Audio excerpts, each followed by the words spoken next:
Hello everyone guys, कैसे हैं आप सब दोस्तों। Very good evening everyone. मैं सबका स्वागत करता हूं मेरे चैनल देसी पायलट में। और दोस्तों आज हम लोग पढ़ने वाले हैं टेक्निकल जनरल। देखिए दोस्तों, टेक्निकल जनरल कोई डिफिकल्ट सब्जेक्ट नहीं है। यस, अगर आप क्लास 12 पास हो और अगर आपने नॉर्मल पढ़ाई करी, जैसे फॉर एग्जाम्पल आपने बीएससी करी हो, बीकॉम करी हो, और अदरवाइज अगर आप सिर्फ क्लास 12 पास होके बनने आ गए हो कि yes we are here to become pilot, तो दोस्तों यस फिर आपके लिए डिफिकल्ट हो सकता है।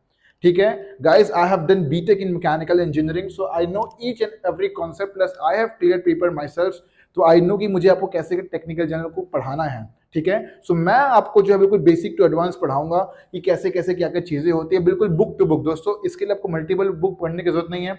जो मैं वीडियो आपको पढ़ा रहा हूँ, वो जो वीडियो दिखा रहा हूँ वही देख के अगर आप पढ़ लेंगे तो आप सारे के सारे क्वेश्चंस खुद से सॉल्व कर सकते हैं। गाइस टेक्निकल जनरल को पढ़ने के लिए approx we need 45 to 50 days तो लगेगा ही लगेगा टेक्निकल जनरल पढ़ाने के लिए, पूरा फुल फ्लेज। प्लस मैं आपको दूंगा दोस्तों रिकॉर्ड लेक्चर्स, प्लस आपको दूंगा क्या सारे के सारे बैकएंड के क्वेश्चंस भी सॉल्व कराऊंगा। दोस्तों कोई नहीं सॉल्व करता, बट यस मैं आपको सॉल्व कराऊंगा। ठीक है, तो चलिए वीडियो को आगे बढ़ाते हैं। और एक चीज और, अगर आपको चाहिए ऐसी फ्री वीडियो तो फटाफट इसको सब्सक्राइब कर दीजिए, बेल नोटिफिकेशन आइकन को प्रेस कर दीजिए। दोस्तों एक चीज और, बहुत से लोग जलने लग गए हैं, खुशबू दोस्तों यहाँ तक आ रही है, बदबू यहाँ तक आ रही है। You know why? Because we are providing everything in very much free of cost, तो लोगों को दिक्कत होने लग गई है। दोस्तों वीडियो देखिए, पसंद आया तो दोस्तों लाइक करिएगा, कमेंट करिएगा और सब्सक्राइब भी करिएगा। मेरे चैनल को सपोर्ट करिए दोस्तों, ताकि आप लोग के लिए मैं फ्री कंटेंट अपलोड कर पाऊँ। दोस्तों टेक्निकल चैनल आपके लिए अपलोड करना बहुत बड़ी बात है, बिकॉज 3 पार्ट में चीजें डिवाइडेड है, कैसे कैसे क्या क्या चीजें। चलिए शुरू करते हैं बिना किसी देरी के। तो दोस्तों यहाँ पे जो हम लोग पढ़ रहे हैं वो है प्रिंसिपल ऑफ फ्लाइट। तो अगर आपके पास बुक नहीं है तो लिंक और डिस्क्रिप्शन में बुक परचेस कर सकते हो आप। मैं सजेस्ट करूंगा कि यस बुक होनी चाहिए, because quality of sound knowledge मिलती है उस सब चीजों से। बट चलिए चीजों को आगे बढ़ाते दोस्तों। तो पहला, जैसे हम ऑक्सफोर्ड का बुक खोलेंगे तो यहाँ पे देखिएगा ओवरव्यू। ठीक है, तो बेसिकली हम बिल्कुल बेसिक डेफिनेशन को पहले पढ़ाई करेंगे। ठीक, क्या क्या चीजें होती है। Chapter 1 overview and definitions of technical general principle of flight, book का नाम होगा, वहां जाके देख सकते हो। और अपना टेलीग्राम ग्रुप भी ज्वाइन कर सकते हो, वहां पे आपको सारी चीजें मिल जाएगी। तो चलिए डिस्कस करते हैं क्या क्या चीजें। तो पहले हमें बिल्कुल बेसिक टू एडवांस चलना है। आई नो आपने पढ़ रखा होगा, हो सकता है कि आप भूल भी गए होगे, बट एवरीथिंग इज बिल्कुल फ्रॉम बेसिक टू एडवांस। ठीक है भाई, चलिए आगे बढ़ते हैं। What is overview? ओवरव्यू बताना चाह रहा है the primary requirement of aircraft और फॉलो। फॉर एग्जाम्पल अगर मेरे पास कोई एयरक्राफ्ट है, ठीक है, फॉर एग्जाम्पल अगर मेरे पास कोई एयरक्राफ्ट है दोस्तों, यू कैन सी एयरक्राफ्ट। ठीक है, अब एयरक्राफ्ट का वही बता रहा है कि रिक्वायरमेंट क्या क्या है, कि भैया इस पंखे का ये डंडा क्यों बना हुआ है। ठीक है, नॉर्मल भाषा में यही बोलोगे ना आप लोग, ये यहाँ पे ये इंजन क्यों लगा हुआ है, इसका क्या काम है। ठीक है, ये जो क्या बोलते हैं विंग्स है, इसका क्या काम है। तो वो चीज है। तो चलिए पहले उसी चीज को डिस्कस करते हैं। तो पहला चीज क्या बोल रहा है, a wing is use to generate lift force. दोस्तों ठीक है, तो ये विंग का जो यूज होगा दोस्तों, ये लिफ्ट फोर्स जनरेट होगा एयरक्राफ्ट को ऊपर पहुंचाने के लिए। एयरक्राफ्ट को ऊपर पहुंचाने के लिए दोस्तों क्या होगा, lift force, lift to generate lift force. समझ में आएगा दोस्तों विंग का क्या होता है। बात करते हैं नेक्स्ट, फ्यूजलाज। तो दोस्तों ये जो पोर्शन है ना आपका एयरक्राफ्ट का, ठीक है, क्या पोर्शन, ये पोर्शन देख रहे हो दोस्तों, ये पोर्शन को बोला जाता है फ्यूजलाज। ठीक है, अब ये फ्यूजलाज का क्यों क्या यूज होता है दोस्तों, राइट? फ्यूजलाज का दोस्तों मतलब इसलिए होता है बिकॉज ये दोस्तों पूरा लोड को कैरी करने के लिए। अगर पैसेंजर बैठे हैं तो कहाँ बैठेंगे, ये पंखे में बैठ के उड़ेंगे क्या दोस्तों? ऐसा तो होगा नहीं, या नीचे बैठ के उड़ेंगे दोस्तों। फ्यूजलाज बहुत ज्यादा रिक्वायर्ड है, बिकॉज इसका यूज होता है भाई पेलोड को कैरी करने के लिए।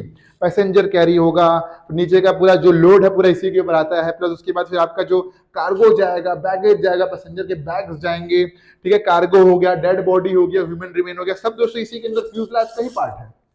ठीक है, ये है विंडो है, ये गेट है। ठीक है, नीचे अगर मैं करूं दोस्तों तो ये क्या है, होल्ड्स है। ठीक है, अगर आप उसका गेट देखो तो उसका गेट यहाँ पे मिलेगा।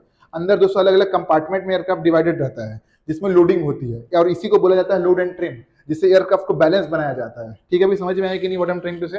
तो बिल्कुल बेसिक चीजें, हो सकता है आप लोग लिए नया हो, बट आप चीजों को समझने की कोशिश करिएगा। और वीडियो ना समझ में आए तो फिर से पीछे जाके देखिएगा, तो आपको समझ में जरूर आएगा दोस्तों। ठीक है, तो हो सकता है मैं कुछ कुछ चीजों को, शब्द का उपयोग कर रहा हूं, आपको समझ में ना आ रहा हो। जैसे कि मैंने बोल दिया होल्ड। होल्ड क्या होता है दोस्तों? होल्ड मतलब होता है सामान को पकड़ना। तो इस जगह को कंपार्टमेंट बोला जा सकता था। एयरक्राफ्ट के अंदर जो जगह है यहाँ पे, ये ओपन होता है, ये दो गेट है, आपको पता नहीं होगा बेसिकली लोग जो है ना बोलते हैं गेट है, ये विंडो है, ये, लेकिन यहाँ पर दो चीज अलग रहती है, होल्ड्स। होल्ड्स मतलब सामान को पकड़ने के लिए जगह बनाई गई, ये ओपन होता है और दोस्तों इसके अंदर जो आपका सामान जाएगा, जिसमें एयरक्राफ्ट की लोडिंग होती है। ठीक है, समझ में आया कि नहीं? तो ये बेसिक चीज है। चलिए आगे बढ़ते हैं। तो जो है दोस्तों फ्यूजलाज के अंदर ही आता है। तो बात करते हैं टेल। ये जो टेल है गाइस, इसका यूज होता है स्टेबिलिटी में आने के लिए, एयरक्राफ्ट को स्टेबल करने के लिए। ठीक है, फिर इंजन का यूज दोस्तों, ये देख सकते हैं इंजन, इसका इंजन कहाँ पे, ये इंजन यहाँ पे है। ठीक है, इसके इंजन यहाँ पे, तो इसका इंजन क्या होता है दोस्तों, हेल्प करता है एयरक्राफ्ट को आगे धकेलने के लिए। ठीक है भाई, इसका इंजन का क्या यूज होता है, एयरक्राफ्ट को आगे ढकेलने के लिए दोस्तों। गेटिंग द स्टफ गाइस, अगर इंजन नहीं रहेगा तो एयरक्राफ्ट जाएगा कैसे आगे? ऐसे तो नहीं कोई बैलगाड़ी की तरह धकेल रहे एयरक्राफ्ट को, नथिंग लाइक दैट। ठीक है, सो वी नीड इंजन ताकि एयरक्राफ्ट आगे बढ़ सके दोस्तों। ठीक है, समझ में आ गया होगा, बिल्कुल बेसिक चीजें हैं।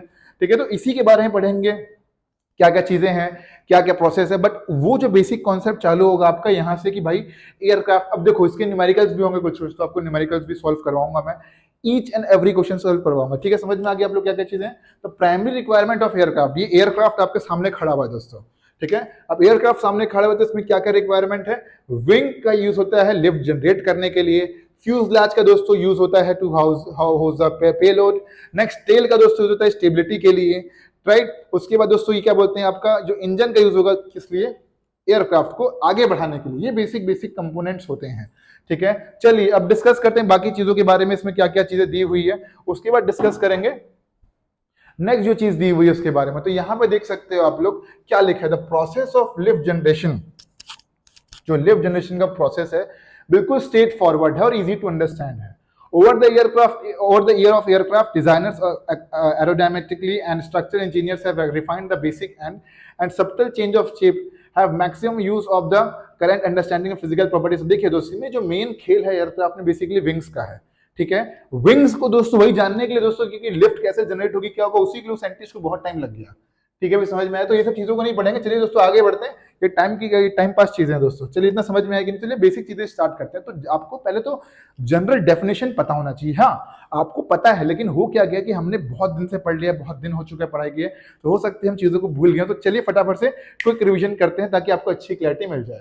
बात करते हैं जनरल डेफिनेशन। मास, मास मतलब क्या होता है दोस्तों? तो पहले बुक की डेफिनेशन को पढ़ लेता हूं मैं, उसके बाद फिर बोल क्या देखते हैं, डिस्कस करेंगे। मास की डेफिनेशन भी हो गया, उसको डिस्कस करेंगे। पहले बुक की डेफिनेशन पढ़ लेते हैं, फिर बताऊंगा रियल लाइफ में मास क्या होता है। ठीक है, ओके। तो फर्स्ट चीज क्या दी है? Unit kilogram. तो दोस्तों मास का जो यूनिट है ना वो किलोग्राम है। तो आपको ध्यान देना कि आपको कॉपी में सबकी यूनिट होनी चाहिए। फॉर एग्जांपल मेरा आशीष नाम है भाई, पीछे सबका नाम सरनेम क्या है? साहू। ठीक है भाई, समझ में आया कि नहीं? तो वैसे ही आपका क्या है, मास, इसका सरनेम बोल सकते हो या इसका यूनिट बोल सकते हो। जैसे बोलते हैं ना, गाड़ी चल रही है 40 की स्पीड से, 40 किलोमीटर प्रति घंटे की स्पीड से, तो जो किलोमीटर प्रति घंटा है वो क्या है? उसकी यूनिट है। वैसे ही बोलते हैं दोस्तों, गाड़ी चल रही है, इस मेरी हाइट है 6, वह 6 क्या? 6 फीट 2 इंच, मतलब 6 फीट 2 इंच। 6 मीटर सेंटीमीटर भी होता है तो नहीं, तो उसकी सबकी यूनिट है, उस यूनिट को याद रखना है आपको। किलोग्राम की क्या यूनिट है, मास की क्या यूनिट है, किलोग्राम, तो इसको मेजर याद करना है। बात करते हैं नेक्स्ट चीज के बारे में, क्या क्या चीज दी हुई है। जो डेफिनेशन पढ़ते हैं फिर आपको बताऊंगा रियल लाइफ एग्जांपल में। तो फर्स्ट चीज क्या है, the quantity of matter in a body that is called mass. The mass of body is measure of how difficult it is to start और stop. The quantity of matter in a body, the mass of a body is measure of how it is difficult to start or stop। ठीक है, अब ये समझ में नहीं आएगा आप लोग को। देखिए दोस्तों, मास मतलब ऐसा बोल सकते हो आप लोग, जैसे कि यहाँ पे, ठीक है। अब दोस्तों ऐसा बोल सकते हो, mass measure of amount of matter. आप बोलोगे मैटर क्या है भाई, मैटर क्या है? मैटर पंगे होंगे तो नहीं है मैटर। तो दोस्तों मैटर का मतलब क्या हो सकता है, ऐसा बोल सकते हो आप लोग, छोटे छोटे पार्टिकल्स जो प्रेजेंट होंगे। ठीक है, फॉर एग्जाम्पल मैं एक सेकंड पेन निकाल लेता हूँ दोस्तों। ठीक है, जैसे कि ये सेब है, ठीक है, या दोस्तों यहाँ पे क्या बोल सकते हो, ये फॉर एग्जांपल ये ग्लोब है मेरा। ठीक है, ग्लोब। ठीक है, अब जैसे कि दो ऑब्जेक्ट लेते हैं दोस्तों। ठीक है, ये टिफिन लेता हूं मैं। ठीक है, ये मेरा टिफिन हो गया और ये मेरा अर्थ हो गया। ठीक है, अब जाहिर सी बात है दोस्तों, इसका अर्थ ज्यादा होगा, इसका मास ज्यादा होगा। क्यों? क्योंकि खोखला नहीं है ये। ठीक है, और ये जो मेरा डब्बा है, ये टिफिन का नाश्ता का जो डब्बा, ये अंदर से क्या है? खोखला है भाई, खोखला है। खीरे वगैरह रखे हुए, अंदर से खोखला है दोस्तों ये। ठीक है, तो इसका मास क्या होगा? कम होगा। और इसका मास क्या होगा? ज्यादा होगा, बिकॉज ये अंदर से खोखला नहीं है। तो आप ये बोल सकते हो कि इसके अंदर जैसे कि सेब है दोस्तों, तो दोस्तों ये क्या है? बहुत सारे बिंदु पार्टिकल से, छोटे छोटे मैटर से मिला मिला के बना है। तो जिसके अंदर जितना मैटर होगा उतना ज्यादा उसका मास होगा, जिसके अंदर जितना मैटर कम होगा उसका मास उतना ही कम होगा। ठीक है भाई, समझ में आया कि नहीं है मास मतलब क्या है? ठीक है, जैसे कि दोस्तों फॉर एग्जाम्पल 2 बोतल ले आता हूं मैं आप लोग के सामने। ठीक है, 2 बोतल, बने रहना आप लोग, कहीं जाना नहीं है दोस्तों। ठीक है, तो 2 बोतल देख सकते हो आप लोग। Let me check guys, recording बंद तो नहीं हो गई इसकी। ठीक है, 2 बोतल, और एक बोतल है भरी हुई और एक बोतल है आधी खाली हुई। ठीक है, तो इसके अंदर जो मैटर है, राइट, इसके अंदर जो क्या बोलते हैं आपके mass measure of amount of matter, इसके अंदर जो पार्टिकल है, पानी के पार्टिकल, वो ज्यादा है। और इसके अंदर दोस्तों खोखला है, अंदर से ज्यादा नहीं है, ये कम है इसके अंदर मैटर। तो दोस्तों इसका मास कम होगा और इसका मास ज्यादा होगा। नॉर्मल भाषा के तौर पे देख सकते हो आप लोग, एक ऐसी बॉडी अगर मैं इसके अंदर मिट्टी डालना चालू करूं और इसके अंदर मिट्टी डालना चालू करूं, तो ज्यादा जिसके अंदर ज्यादा मिट्टी भराएगी उसका मास उतना ज्यादा होगा, जिसके अंदर कम मिट्टी भराएगी उसका मास उतना कम होगा। Guys getting the stuff? ठीक है, इतना समझ में आ गया आप लोगों को? तो मास मतलब क्या है, आप डेफिनेशन याद कर सकते हो। मास मतलब, ठीक है, measurement of amount of matter in object determining the resistance to acceleration is measured in kilogram. ठीक है, समझ में आया कि किसके अंदर कितना मैटर होगा। चलिए आगे बात करते हैं फोर्स के बारे में। ठीक है, तो देख सकते हैं दोस्तों यहाँ पे हाथी, ठीक है, ठीक है। अब यहाँ पे दोस्तों देख सकते हैं ये हाथी है, एक तरफ दोस्तों डॉगी है, और एक तरफ क्या आ गया हम लोगों का, शेर आ गया है दोस्तों, और एक तरफ क्या बिल्ली आ गई है। ठीक है, तो जब हाथी बैठा है भाई, जाहिर सी बात है हाथी के अंदर मैटर ज्यादा है, तो हाथी का क्या है, मास ज्यादा है। ठीक है, और ये टॉमी है अपना, टॉमी के अंदर क्या है दोस्तों, मास नहीं है, छोटा सा वैसे दिख रहा है वो। ठीक है, छोटा सा वैसे दिख रहा है, प्लस हल्का भी होगा दोस्तों। आप खुद देखो ना भाई, हाथी को उठा के देखो और दोस्तों टॉमी को उठा के देखो, तो हाथी के अंदर क्या है, मास ज्यादा है, टॉमी के अंदर मास कम है। वही बताना चाह रहा है। अगर यहीं पे हम लोग चीज और देख लेंगे, एक तरफ शेर दिख रहा होगा, एक तरफ बिल्ली दिख रही होगी आप लोग को, तो शेर का क्या दोस्तों, ज्यादा मैटर भरा हुआ है इसके अंदर, बड़ी बॉडी है प्लस हैवी बॉडी है, तो इसका क्या है, मास ज्यादा, बिल्ली का क्या है, मास कम है गाइस। तो इसलिए शेर क्या हैवियर हो गया और बिल्ली क्या है, लाइटर हो गई। भाई अब ये हाथी जी तो कोई तो टन में रहता है भाई, 1.5 टन 2 टन, ठीक है, 1000 टन का हाथी रहता है। ठीक है, समझ में आया कि नहीं what I am trying to say? तो आपको बेसिक चीज समझ में आ गई। चलिए बात करते हैं फोर्स मतलब क्या है। ठीक है, बिल्कुल बेसिक डेफिनेशन लेके चल रहे हैं आप लोग के लिए। ठीक है, उसके बाद हम लोग चीजों को और भी कोशिश करूंगा जितना हो सके प्रैक्टिकल बताऊंगा कि आप लोग के लिए क्लासेस इंटरेस्टिंग रहेगा इस। ठीक है भाई, बात करते हैं नेक्स्ट फोर्स। फोर्स का दोस्तों जो ऐसा जो यूनिट है वो क्या आएगा, न्यूटन। ठीक है, अब आप बोलोगे कि भाई इसका न्यूटन क्यों हुआ, इसका डाल्टन क्यों नहीं हुआ, या फ्रिंगटन क्यों नहीं हुआ? तो बोलोगे भैया वो इसलिए क्योंकि उसका सरनेम था। जिस बंदे ने आविष्कार किया उसने क्या बोला, भाई मैं अपना सरनेम डाल देता हूँ। अब भाई जैसे मैं किसी नए चीज का आविष्कार करूंगा, तो भाई जाहिर सी बात है वो मेरे सरनेम के ऊपर रहेगा। बोले भाई हमारे सरनेम से हमको जाना जाए, तो न्यूटन। अगर जैसे अगर फोर्स को मैंने डेवलप किया हुआ तो क्या रहता है इसका यूनिट, साहू।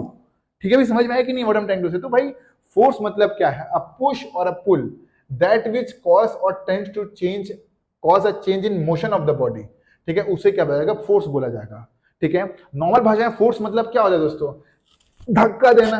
ठीक है, पुश करना, पुल करना। लक्की इधर आओ भाई, इधर आओ।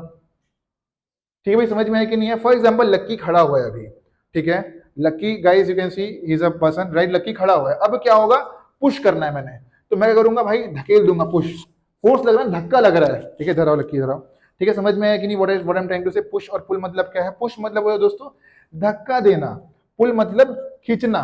ठीक है, वैसे ही बच्चा भी कर रहा है, पुश मतलब धक्का देना, मतलब फोर्स लग रहा है। बैठ जाओ भाई, थैंक यू। ठीक है, getting this what I am trying to say? Force मतलब क्या होता है, नॉर्मल भाषा में फोर्स का मतलब होता है पुश, धक्का देना, या पुल। नॉर्मल भाषा में अगर मैं खड़े, मेरा शरीर खड़ा हुआ है, तो आगे जाएगा क्या, अपने आप आगे जाएगा? अपने आप आगे नहीं जाएगा दोस्तों, तो उसको धक्का दिया जाएगा तो मैं आगे जाऊंगा, धक्का नहीं दिया जाएगा तो आगे नहीं जाएगा। जैसे दोस्तों ये बोतल है यहाँ पे, ठीक है, बोतल खड़ी हुई है यहाँ पे, अब बोतल गिरेगी कैसे भैया, इसमें जब पुश लग रहा है, धक्का लग रहा है, तो बोतल गिरेगी ऐसे। ठीक है, तो वही बताना चाह रहा है, that which cause or tends to change in motion. अगर मेरी बॉडी खड़ी है, बोतल आगे अपने आप नहीं बढ़ेगी, धक्का दूंगा तो बोतल ढुल ढुली के आगे जाएगी दोस्तों। ठीक है, that is what known as guys, that is known as motion. इससे क्या हो रहा है, फोर्स लगने से अगर मेरी बॉडी में परिवर्तन आएगा, वो आगे जाएगी, पीछे जाएगी, मोशन में बदलाव होगा, आगे जाना पीछे जाना करेगी मेरी बॉडी। धक्का लगा है तो उसको क्या हो जाएगा, वो पुश कहलाएगा, उसी को बोलते हैं दोस्तों फोर्स। ठीक है, समझ में है कि नहीं है? अब फोर्स भी मल्टीपल टाइप के होते हैं ना। ठीक है, समझ में आ गया पुश पुल? चलिए आगे बढ़ते हैं। आपको वेव मास समझ में आ गया होगा, ठीक है, फोर्स समझ में आ गया होगा, पुश। अब पुश फोर्स भी बहुत टाइप के होते हैं ना, ग्रेविटेशनल फोर्स, ये force, centrifugal force, centripetal force, अलग अलग तरीके के फोर्स होते हैं, लेकिन यहाँ पे सिर्फ बेसिक चीजें दी हुई है। अब बात करते हैं वेट क्या होता है। ठीक है, वेट का अगेन क्या हो दोस्तों, ऐसा यूनिट इसने डाल दिया है, Newton, the force due to gravity. ठीक है, अब आप बोलोगे यार वेट मैन, वेट तो मतलब वो होता है जैसे 90 किलो का वेट है मेरा। ठीक है, तो दोस्तों देखो बेसिकली यहीं पे थोड़ी सी कंफ्यूजन होती है आप लोगों को। व्हाट इज वेट, आपको बताता हूं मैं। वेट मतलब क्या है दोस्तों, ग्रेविटेशनल पुल, मतलब F equal to m into g. अगर जैसे मेरा मास जितना है और ग्रेविटी, तो फोर्स, वेट मतलब क्या होता है कि कितने तेजी से मुझे जमीन की तरफ खींचा जा रहा है, the force due to gravity.